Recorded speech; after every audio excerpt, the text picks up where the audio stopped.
بھی تیری گلیوں کا نقشہ بھی کچھ ایسا ہے۔ جب سے قدم پڑے ہیں رسالت ماب کے، جنت بنا ہوا ہے مدینہ حضور کا۔ الحمدللہ رب العالمین والصلاة والسلام علی سید المرسلین، اما بعد فاعوذ باللہ من الشیطان الرجیم، بسم اللہ الرحمن الرحیم۔ الصلاة والسلام علیک یا رسول اللہ وعلی آلک واصحابک یا حبیب اللہ۔ الصلاة والسلام علیک یا نبی اللہ وعلی آلک واصحابک یا نور اللہ صلی اللہ تعالی علیہ وآلہ وسلم۔ FGN چینل کے ناظرین، پروگرام ہے شہر مدینہ۔ الحمدللہ عز و جل، آپ جانتے ہیں کہ اس پروگرام کے اندر ہم شہر مدینہ کے متعلق مختلف مقدس مقامات کی معلومات ہم آپ تک فراہم کرنے کی کوشش کر رہے ہیں۔ آج کا جو ایپیسوڈ ہوگا وہ بھی بڑا انٹرسٹنگ ہوگا، اور انشاءاللہ تبارک و تعالیٰ آج کے اس پروگرام میں بھی ہم دلچسپ معلومات شہر مدینہ اور بالخصوص مسجد النبوی شریف کے حوالے سے حاصل کرنے کی کوشش کریں گے۔ آئیے اس سے پہلے کہ ہم اپنے ٹاپک کی طرف بڑھیں، ہمارے دستور کے مطابق انشاءاللہ تبارک و تعالی ہم درود پاک کی فضیلت سننے کی سعادت بھی حاصل کریں گے۔ اللہ پاک کے پیارے محبوب صلی اللہ تعالی علیہ وآلہ وسلم پر درود و سلام پڑھنا یقیناً بڑی سعادت مندی ہے۔ اللہ پاک کے آخری نبی مکی مدنی محمد عربی صلی اللہ تعالی علیہ وآلہ وسلم کا فرمان عالی شان ہے کہ جس نے قرآن پاک پڑھا، رب تعالیٰ کی حمد کی اور نبی صلی اللہ تعالیٰ علیہ وآلہ وسلم پر درود پاک پڑھا، نیز اپنے رب سے مغفرت طلب کی، تو اس نے بھلائی کو اپنی جگہ سے تلاش کر لیا۔ صلو علی الحبیب صلی اللہ تعالیٰ علی محمد صلی اللہ تعالیٰ علیہ وآلہ وسلم۔ FGN چینل کے ناظرین، الحمدللہ عز و جل، ہم شہر مدینہ اس پروگرام کے اندر مختلف مقدس مقامات کی معلومات حاصل کرتے ہیں۔ اللہ پاک ان مقدس مقامات کے صدقے ہم سب کی بے حساب مغفرت فرمائے اور ان مقدس مقامات کی زیارت کرنا بھی ہمیں نصیب فرمائے۔ FGN چینل کے ناظرین، آج آئیے انشاءاللہ تبارک و تعالی سب سے پہلے ہم اپنے ایپیسوڈ میں شامل کرنے جا رہے ہیں محراب نبوی صلی اللہ تعالی علیہ وآلہ وسلم۔ جی ہاں، ہر مسجد کے اندر آج آپ محراب دیکھتے ہیں، اور محراب کی کیا حقیقت ہے اور محراب کو کب ایجاد کیا گیا، کس نے ایجاد کیا، کیا پہلے مساجد کے اندر محراب ہوا کرتے تھے یا نہیں ہوا کرتے تھے، اور بالخصوص محراب نبوی صلی اللہ تعالی علیہ وآلہ وسلم کے متعلق آئیے کچھ معلومات حاصل کرتے ہیں۔ مسجد النبوی شریف علی صاحبہ الصلاۃ والسلام میں 4 محرابیں یہ اپنے انوار لوٹا رہی ہیں۔ جی ہاں، پہلی محراب ہے محراب النبی، دوسری محراب محراب عثمانی، اور تیسری محراب ہے محراب تہجد، اور چوتھی محراب محراب سلیمانی۔ جی ہاں، اب یہ 4 محراب میں سے ہم ایک محراب کا انشاءاللہ تبارک و تعالی آج تذکرہ کریں گے، اور وہ ہے محراب النبی صلی اللہ تعالی علیہ وآلہ وسلم۔ تحویل قبلہ یعنی قبلے کی تبدیلی کا جب حکم نازل ہوا، اور قبلے کی تبدیلی کے متعلق رب تبارک و تعالی نے قرآن کریم میں کیا ارشاد فرمایا، آئیے اس کو ہم سنتے ہیں۔ اللہ پاک پارہ دوسرے میں ارشاد فرماتا ہے، اعوذ باللہ من الشیطان الرجیم، بسم اللہ الرحمن الرحیم، قد نرى تقلب وجهك في السماء فلنولينك قبلة ترضاها فولي وجهك شطر المسجد الحرام وحيث ما كنتم فولوا وجوهكم شطره وَإِنَّ الَّذِينَ أُوتُوا الْكِتَابَ لَا يَعْلَمُونَ أَنَّهُ الْحَقُّ مِنْ رَبِّهِمْ وَمَا اللَّهُ بِغَافِلٍ عَمَّا يَعْمَلُونَ۔ ترجمہ کنز العرفان، ہم تمہارے چہرے کا آسمان کی طرف بار بار اٹھنا دیکھ رہے ہیں۔ FGN چینل کے ناظرین، یہ جو ترجمہ ابھی میں آپ کے سامنے بیان کر رہا ہوں نا، اس کو نا بڑی محبت کے ساتھ آپ سنیے انشاءاللہ تبارک و تعالی۔ اس کے اندر اللہ تبارک و تعالی نے اپنے حبیب سے کیا ارشاد فرمایا، اور کس محبت کے ساتھ رب نے اپنے حبیب سے جو ہے نا یہ ارشاد فرمایا ہے، انشاءاللہ تبارک و تعالی آپ کو یہ ترجمہ سن کر بڑا مزہ آئے گا۔ رب تبارک و تعالی قرآن کریم میں اس آیت مبارکہ کی جس کی ابھی میں نے تلاوت کی ہے، اس میں اللہ پاک ارشاد فرماتا ہے ہم تمہارے چہرے کا آسمان کی طرف بار بار اٹھنا دیکھ رہے ہیں تو ضرور ہم تمہیں اس قبلہ کی طرف پھیر دیں گے جس میں تمہاری خوشی ہے۔ تو ابھی اپنا چہرہ مسجد حرام کی طرف پھیر دو، اور فرمایا اے مسلمانوں تم جہاں کہیں ہو اپنا منہ اسی کی طرف کر لو، اور بے شک وہ لوگ جنہیں کتاب عطا کی گئی ہے وہ ضرور جانتے کہ یہ تبدیلی ان کے رب کی طرف سے حق ہے، اور اللہ تبارک و تعالی ان کے اعمال سے بے خبر نہیں۔ FGN چینل کے ناظرین، جب نبی کریم صلی اللہ تعالی علیہ وآلہ وسلم نماز ادا فرما رہے تھے، اور اس وقت پیارے آقا علیہ الصلوۃ والسلام کا چہرہ انور، آپ کا رخ مبارک یہ بیت المقدس کی طرف تھا، اور نبی کریم صلی اللہ تعالی علیہ وآلہ وسلم کے قلب اطہر کی یہ خواہش تھی کہ خانہ کعبہ کو مسلمانوں کا قبلہ بنا دیا جائے۔ اس کی وجہ یہ نہیں تھی کہ بیت المقدس کو قبلہ بنایا جانا حضور نبی کریم صلی اللہ تعالی علیہ وسلم کو ناپسند تھا، ایسا نہیں ہے، بلکہ اس کی وجہ یہ تھی کہ خانہ کعبہ حضرت ابراہیم علیہ السلام اور ان کے علاوہ کثیر انبیاء کرام علیہم السلام کا قبلہ تھا۔ چنانچہ ایک دن نماز کی حالت میں حضور نبی کریم صلی اللہ تعالی علیہ وآلہ وسلم اس امید میں بار بار آسمان کی طرف دیکھ رہے تھے کہ قبلے کی تبدیلی کا حکم آ جائے۔ اس پر نماز کے دوران یہ آیت کریمہ نازل ہوئی جس میں حضور نبی کریم صلی اللہ تعالی علیہ وسلم کی رضا کو رضائے الہی قرار دیتے ہوئے آپ صلی اللہ تعالی علیہ وسلم کے چہرے انور کے حسین انداز کو قرآن میں بیان کرتے ہوئے آپ صلی اللہ تعالی علیہ وسلم کی خواہش اور خوشی کے مطابق خانہ کعبہ کو قبلہ بنا دیا گیا۔ چنانچہ آپ صلی اللہ تعالی علیہ وسلم نماز ہی میں خانہ کعبہ کی طرف پھر گئے۔ مسلمانوں نے بھی آپ صلی اللہ تعالی علیہ وسلم کے ساتھ اسی طرف رخ کیا، اور ظہر کی 2 رکعتیں بیت المقدس کی طرف ہوئی اور 2 رکعتیں خانہ کعبہ کی طرف منہ کر کے ادا کی گئی۔ تو FGN چینل کے ناظرین، یہ وہ آیت مبارکہ ہے کہ جس میں اللہ تبارک و تعالیٰ نے اپنے حبیب صلی اللہ تعالی علیہ وآلہ وسلم کی رضا کے لیے اللہ پاک نے قبلے کی تبدیلی کا حکم ارشاد فرمایا۔ FGN چینل کے ناظرین، گویا کہ رب تبارک و تعالیٰ یوں ارشاد فرما رہا ہے کہ اے حبیب صلی اللہ تعالی علیہ وسلم،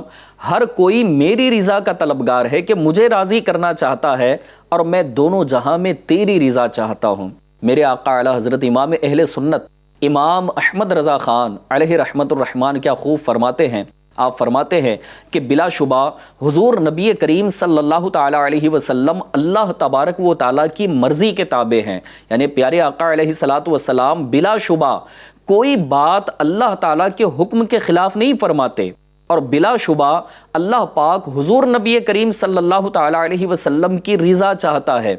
جب نبی کریم صلی اللہ تعالی علیہ وسلم مدینہ منورہ تشریف لائے تو اللہ تبارک و تعالیٰ کا یہ حکم تھا کہ بیت المقدس کی طرف رخ کر کے نماز ادا کی جائے اور اس طرف رخ کر کے نماز پڑھی جائے۔ تو حضور نبی کریم صلی اللہ تعالی علیہ وسلم اللہ پاک کے چونکہ تابع وہ فرمان تھے، اور یہ حضور اقدس صلی اللہ تعالی علیہ وسلم کی طرف سے اللہ تعالیٰ کی رضا جوئی تھی کہ آپ اللہ پاک کے حکم کے تابع رہے اور بیت المقدس کی طرف نماز ادا فرماتے رہے، مگر آپ صلی اللہ تعالیٰ علیہ وسلم کا قلب اطہر یہ چاہتا تھا، آپ کے دل مبارک کی یہ خواہش تھی کہ خانہ کعبہ کو قبلہ بنا دیا جائے اور خانہ کعبہ کی طرف منہ کر کے نماز پڑھی جائے۔ تو اللہ تبارک و تعالیٰ نے اپنے حبیب صلی اللہ تعالیٰ علیہ وآلہ وسلم کی مرضی کے مطابق اپنا پہلے والا حکم منسوخ فرما دیا، اور حضور صلی اللہ تعالی علیہ وسلم جو چاہتے تھے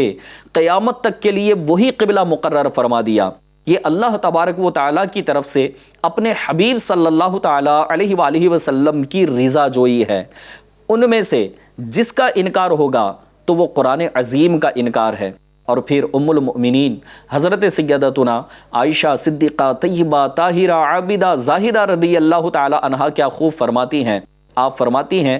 کہ پیارے آقا علیہ الصلوۃ والسلام کے متعلق کہ ایک مرتبہ نبی اکرم صلی اللہ تعالی علیہ وسلم سے عرض کرنے لگی کہ حضور، میں آپ کے رب کو دیکھتی ہوں کہ وہ حضور کی خواہش پوری کرنے میں جلدی فرماتا ہے۔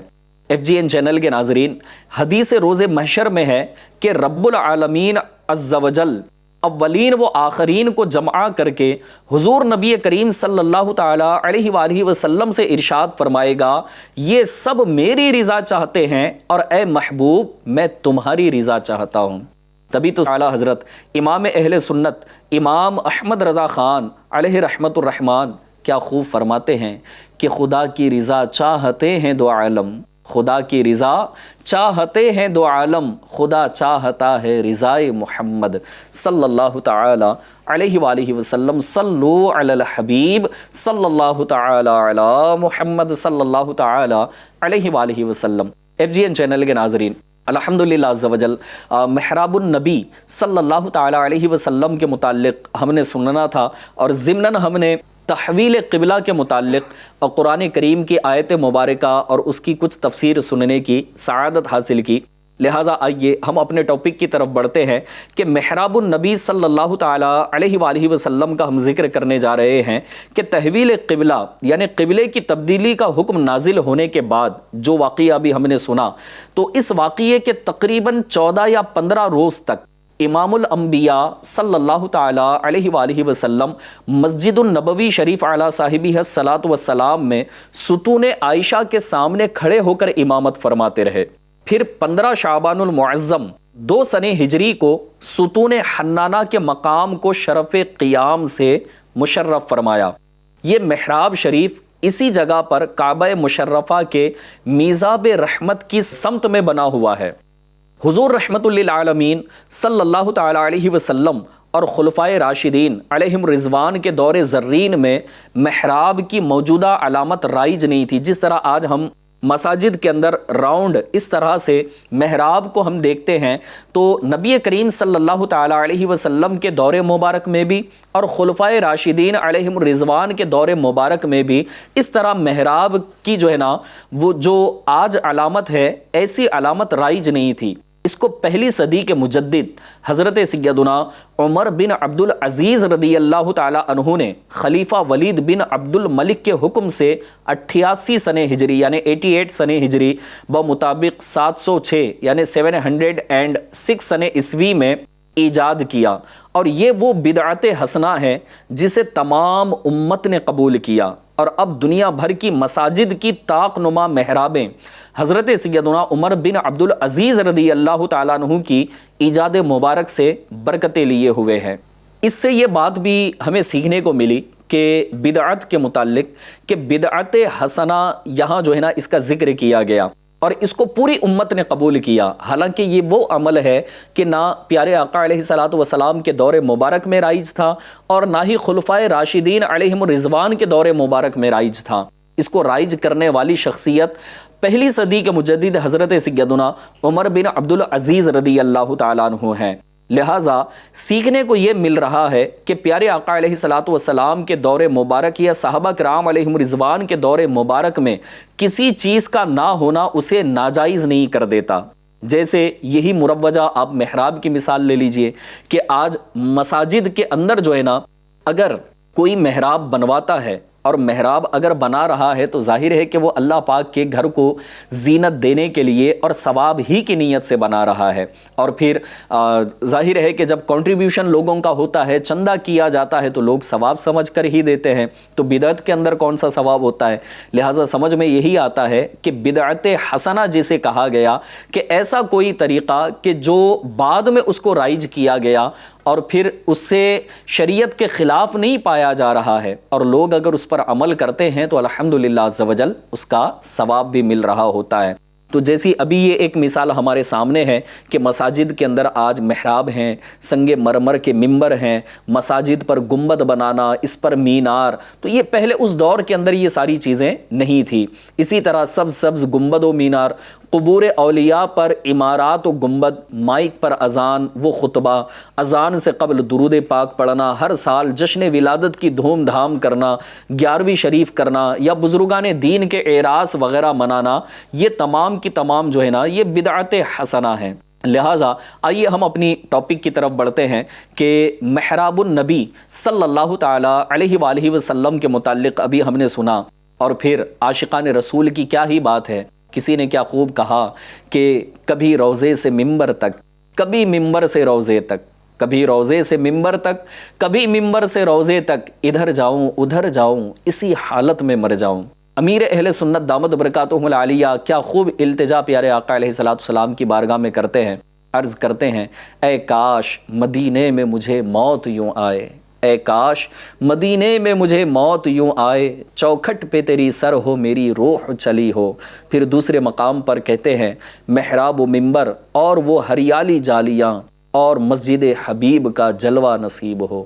آمین بجاہ النبی الامین صلی اللہ تعالی علیہ وآلہ وسلم۔ صلو علی الحبیب صلی اللہ تعالی علی محمد صلی اللہ تعالی علیہ وآلہ وسلم۔ FGN چینل کے ناظرین، اب آئیے ممبر کے متعلق کچھ معلومات حاصل کرنے کی کوشش کرتے ہیں۔ اللہ پاک کے پیارے محبوب صلی اللہ تعالی علیہ وآلہ وسلم نے اپنے ممبر مبارک کے متعلق ارشاد فرمایا ممبری علی حوضی، یعنی میرا ممبر میرے حوض کوثر پر ہے، اور ممبر شریف کا وہ گولا جسے رحمت عالم صلی اللہ تعالی علیہ وسلم تھاما کرتے تھے، صحابہ کرام علیہم رضوان برکت کے لیے اس پر ہاتھ پھیرا کرتے تھے۔ لہٰذا جو متبرک چیز ہوتی ہے، جس کو تبرک کے طور پر دیکھا جاتا ہے، اگر اس پر ہاتھ پھیر کر اپنے چہرے پر مس کر لیں تو انشاءاللہ تبارک و تعالی اس کی برکتیں بھی نصیب ہوں گی، اور صحابہ کرام علیہم رضوان کا یہ عمل بھی تھا۔ دوسری حدیث پاک میں پیارے آقا علیہ الصلوۃ والسلام نے ارشاد فرمایا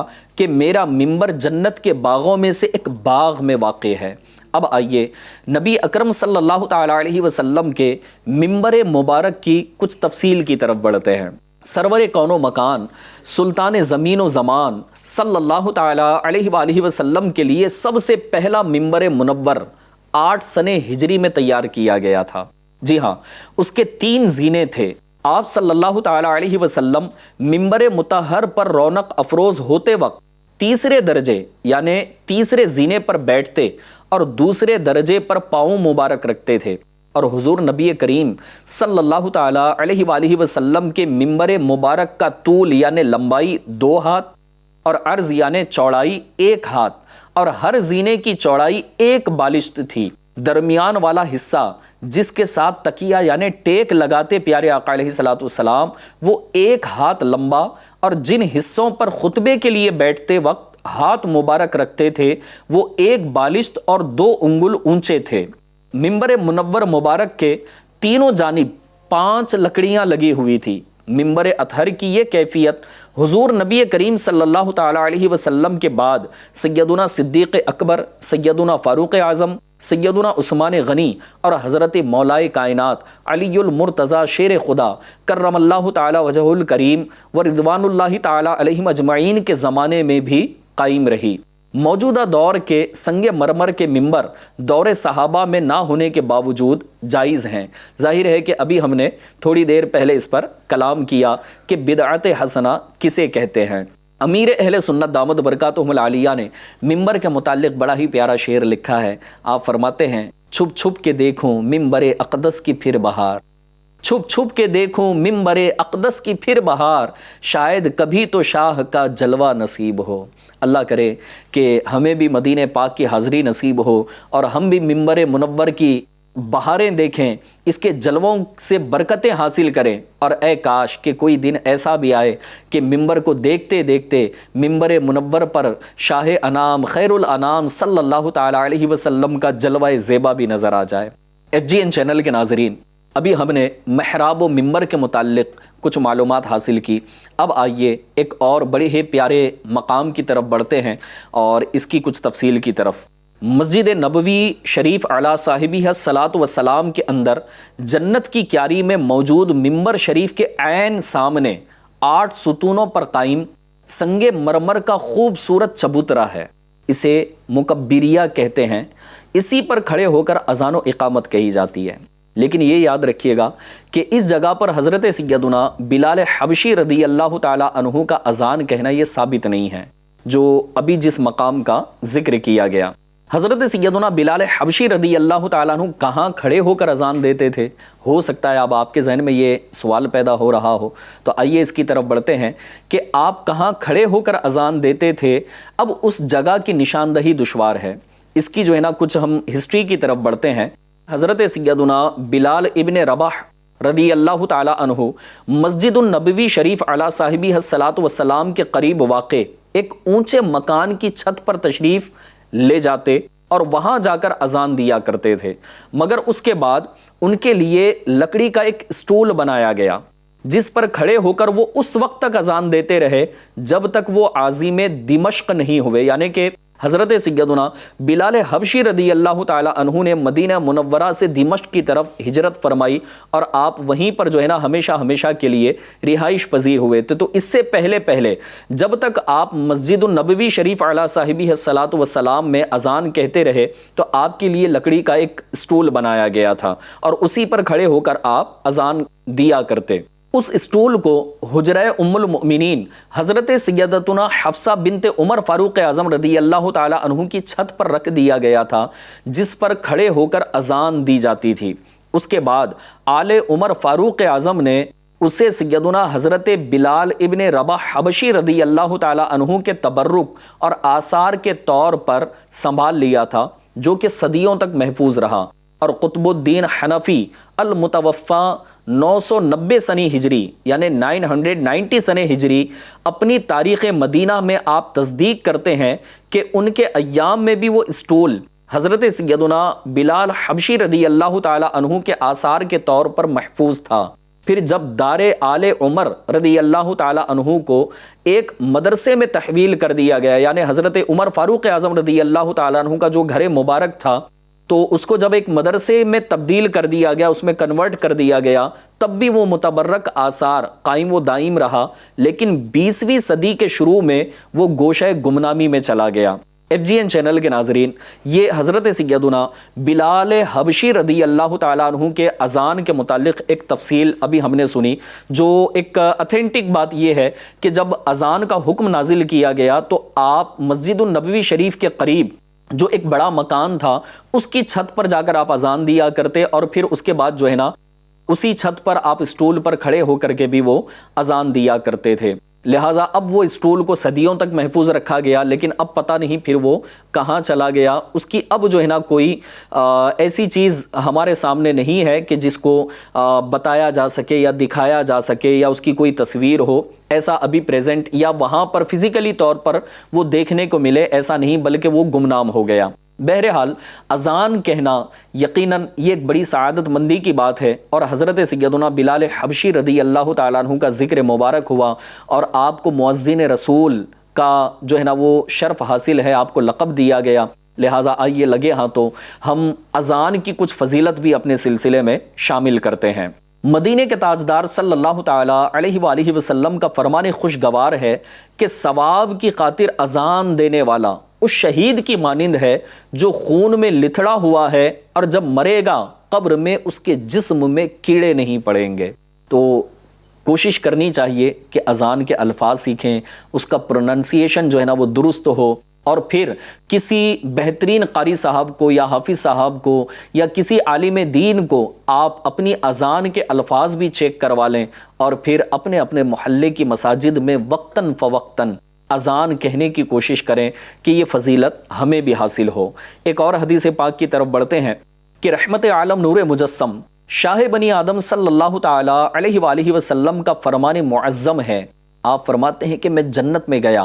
اس میں موتی کے گنبد دیکھے، اس کی خاک مشک کی ہے، تو میں نے پوچھا اے جبرائیل یہ کس کے لیے ہیں؟ عرض کی آپ صلی اللہ تعالی علیہ وسلم کی امت کے مؤذنوں اور اماموں کے لیے۔ FGN چینل کے ناظرین، آئیے ایک اور حدیث پاک آپ کو سناؤں۔ سلطان مدینہ صلی اللہ تعالی علیہ وسلم کا فرمان باقرینہ ہے کہ جس نے 5 نمازوں کی اذان ایمان کی بنا پر بنیت ثواب کہی، اس کے جو گناہ پہلے ہوئے ہیں معاف ہو جائیں گے، اور جو ایمان کی بنا پر ثواب کے لیے اپنے ساتھیوں کی 5 وقت میں امامت کرے، اس کے گناہ جو پہلے ہوئے ہیں معاف کر دیے جائیں گے۔ FGN چینل کے ناظرین، آپ کو لگ رہا ہوگا کہ اذان کہنے کی کیا واقعی اتنی فضیلتیں ہیں؟ یقیناً ہم جو سن رہے ہیں وہ کسی اور کا کلام نہیں، بلکہ اللہ پاک کے پیارے محبوب صلی اللہ تعالی علیہ وآلہ وسلم کا ہم کلام سن رہے ہیں۔ اور پھر علماء اہل سنت کی تو کیا بات ہے کہ پیارے آقا علیہ الصلوۃ والسلام کے متعلق کہ نبی کریم صلی اللہ تعالیٰ علیہ وسلم کے فرمان پر کتنا اعتماد ایک مسلمان کو ہونا چاہیے۔ فرماتے ہیں کہ ابھی ہم دیکھ رہے ہوں کہ دن ہے، سورج بھی نکلا ہوا ہے اور پھر دن کے تمام تر معاملات نظر آ رہے ہیں، لیکن اگر اس وقت پیارے آقا علیہ السلام ارشاد فرمائیں کہ اب دن نہیں رات ہو چکی ہے، اب دن نہیں رات ہو چکی ہے، کہ ایک مسلمان کو یہ اعتقاد رکھنا چاہیے کہ پیارے آقا کا فرمان حق ہے، میری آنکھیں دھوکہ کھا رہی ہیں، کہ میری آنکھوں کا دیکھنا غلط ہو سکتا ہے لیکن پیارے آقا کا فرمان غلط نہیں ہو سکتا۔ تو اللہ پاک کے پیارے محبوب صلی اللہ تعالیٰ علیہ وآلہ وسلم کا ایک اور فرمان اذان کے متعلق ہم سنتے ہیں کہ مدینے کے تاجدار صلی اللہ تعالیٰ علیہ وسلم نے ایک بار ارشاد فرمایا کہ اے عورتوں، جب تم بلال کو اذان و اقامت کہتے سنو تو جس طرح وہ کہتا ہے تم بھی کہو کہ اللہ پاک تمہارے لیے ہر کلمے کے بدلے 1,00,000 نیکیاں لکھے گا اور 1,000 درجات بلند فرمائے گا اور 1,000 گناہ مٹائے گا۔ تو خواتین نے یہ سن کر عرض کی کہ یا رسول اللہ صلی اللہ تعالیٰ علیہ وسلم، یہ تو عورتوں کے لیے ہے، مردوں کے لیے کیا ہے؟ تو پیارے آقا صلی اللہ تعالیٰ علیہ وسلم نے ارشاد فرمایا کہ مردوں کے لیے اس کا دگنا ہے، یعنی اگر مرد اذان کا جواب دے تو ایک ایک کلمے پر اللہ پاک اسے 2 لاکھ نیکیاں عطا فرمائے گا اور اس کے 2,000 درجات بلند کیے جائیں گے اور 2,000 اس کے گناہ معاف کیے جائیں گے۔ لہٰذا FGN چینل کے ناظرین، اذان و اقامت کہنا چاہیے، اس کا جواب بھی دینا چاہیے۔ اگر آپ واقعی یہ ساری چیزیں سیکھنا چاہتے ہیں اور یہ فضیلتیں حاصل کرنا چاہتے ہیں تو دعوت اسلامی کے دینی ماحول سے ہر دم وابستہ رہیں۔ دعوت اسلامی انڈیا کا بڑا ہی پیارا بہترین ڈپارٹمنٹ ہے مدنی قافلہ، تو مدنی قافلے میں سفر کو اپنا معمول بنائیے۔ اس کے علاوہ ایک اور ڈپارٹمنٹ ہے جو مدنی کورسز کے نام سے ہے، اس میں مختلف قسم کے کورسز کروائے جاتے ہیں، اس کی معلومات حاصل کر کے آپ کورسز کر سکتے ہیں۔ اس کے علاوہ تقریباً دعوت اسلامی انڈیا 50+ ڈپارٹمنٹ میں اپنے ملک عزیز ہندوستان کے اندر دین متین کی خدمت کر رہی ہے۔ لہٰذا آپ سے میں ریکویسٹ کروں گا کہ ضرور علم دین حاصل کرنے کے لیے آپ دعوت اسلامی انڈیا کے دینی ماحول سے ہر دم وابستہ رہیں۔ آئیے، علم دین کی بات چلی ہے تو آخری چند لمحات رہ گئے ہیں ہمارے اس ایپیسوڈ کے۔ انشاءاللہ تبارک و تعالیٰ علم دین سے ریلیٹڈ ایک واقعہ آپ کو سناتا ہوں، اور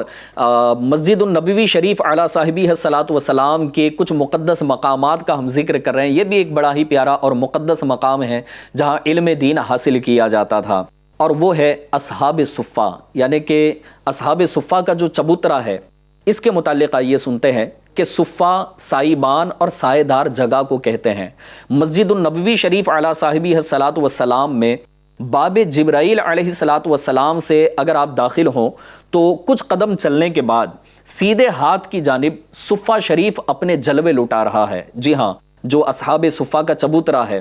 تو صفہ زمین سے آدھا میٹر بلند ہے، جبکہ اس کی لمبائی 12 میٹر اور چوڑائی 8 میٹر ہے، یعنی 12 × 8 میٹرز، اور اس کے اطراف میں تقریباً 2 فٹ اونچی پیتل کی جالی کا خوبصورت حصار یعنی جنگلہ بنا ہوا ہے، گویا یوں سمجھ لیں کہ آپ ایک باؤنڈری بنی ہوئی ہے۔ یہاں زائرین تلاوت قرآن مبین بھی کرتے ہیں اور نماز بھی پڑھتے ہیں۔ اگر آپ بھی مدینہ پاک حاضر ہوں تو ضرور اصحاب صفہ پر حاضری دیں اور وہاں جا کر آپ بھی قرآن کریم کی تلاوت کریں، اور مکروہ وقت نہ ہو تو نفل نمازیں بھی آپ وہاں ادا کریں۔ یہی وہ مقام ہے جہاں فقراء مہاجرین صحابہ کرام علیہم رضوان کا ایک گروہ اسلامی تعلیم کے حصول اور تطہیر قلوب یعنی دلوں کی پاکیزگی کے حصول کی خاطر صبح و شام قیام پذیر رہتا تھا۔ ان کی تعداد 70 اور 400 کے درمیان رہی ہے۔ تاجدار مدینہ صلی اللہ تعالیٰ علیہ وسلم کے پاس جب کہیں سے صدقہ حاضر کیا جاتا تو اصحاب صفہ علیہم رضوان کے یہاں بھجوا دیتے، اور اگر کہیں سے ہدیہ یعنی تحفہ و نذرانہ حاضر خدمت ہوتا تو پیارے آقا علیہ الصلوۃ والسلام اس میں سے خود بھی تناول فرماتے اور اصحاب صفہ کو بھی اس میں شامل فرما لیتے۔ علم دین کے یہ شائقین نہایت سادہ اور غریب و مسکین ہوا کرتے تھے۔ انہی میں سے ایک مشہور صحابی حضرت سیدنا ابو ہریرہ رضی اللہ تعالیٰ عنہ بیان فرماتے ہیں کہ میں نے 70 اصحاب صفہ کو دیکھا کہ ان کے پاس چادر تک نہ تھی، فقط تہبند تھا یا کمبل جسے اپنی گردن میں باندھ کر لٹکا لیتے تھے، اور وہ بھی اس قدر چھوٹا ہوتا کہ کسی کی آدھی پنڈلیوں تک پہنچتا اور کسی کے ٹخنوں تک، اور ہاتھ سے اسے تھامے رہتے کہ کہیں ستر نہ کھل جائے۔ حضرت سیدنا مجاہد رضی اللہ تعالیٰ عنہ فرماتے ہیں کہ حضرت سیدنا ابو ہریرہ رضی اللہ تعالیٰ عنہ بیان فرمایا کرتے تھے، قسم ہے اس ذات پاک کی جس کے سوا کوئی معبود نہیں کہ میں بسا اوقات بھوک کی شدت کے باعث اپنا شکم یعنی پیٹ اور سینہ زمین پر لگا دیتا اور بعض اوقات پیٹ پر پتھر باندھ لیتا تاکہ سیدھا کھڑا ہو سکوں۔ اور جناب رحمت للعالمین صلی اللہ تعالیٰ علیہ وسلم نے ان علم دین کے عاشقین کی حوصلہ افزائی کرتے ہوئے اپنے وجد آفرین کلمات سے نوازتے ہوئے ان سے ارشاد فرمایا، اگر تمہیں معلوم ہو جائے کہ رب کائنات نے تمہارے لیے کیسے کیسے انعامات تیار کر رکھے ہیں تو تم تمنا کرتے کہ کاش فقر و فاقے کا یہ سلسلہ اور طویل ہو جائے۔ FGN چینل کے ناظرین، الحمدللہ عز و جل اصحاب صفہ کے متعلق بھی یعنی اس چبوترے کے متعلق ہم نے سنا، اور علم دین کے لیے ان اصحاب نے کس قدر مشقتیں برداشت کی، یہ بھی ایک مختصر سے پیریڈ میں ہم نے یہ سننے کی سعادت حاصل کی۔ FGN چینل کے ناظرین، میں آپ تمام سے بھی ریکویسٹ کروں گا کہ آپ بھی خوب علم دین حاصل کریں، اور جب مدینہ پاک حاضری ہو تو ضرور ان مقدس مقامات کی زیارت سے فیض یاب ہوں، انشاءاللہ تبارک و تعالیٰ اس کی برکتیں ہمیں نصیب ہوں گی۔ FGN چینل کے ناظرین،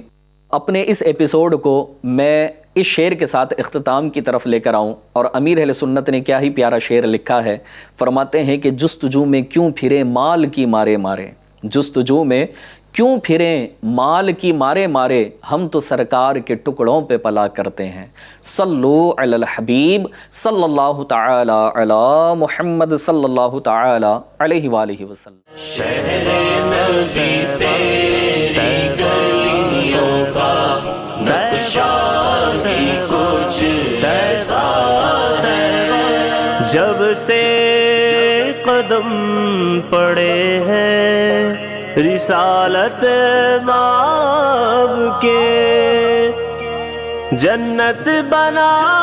ہوا ہے مدینہ حضور کا۔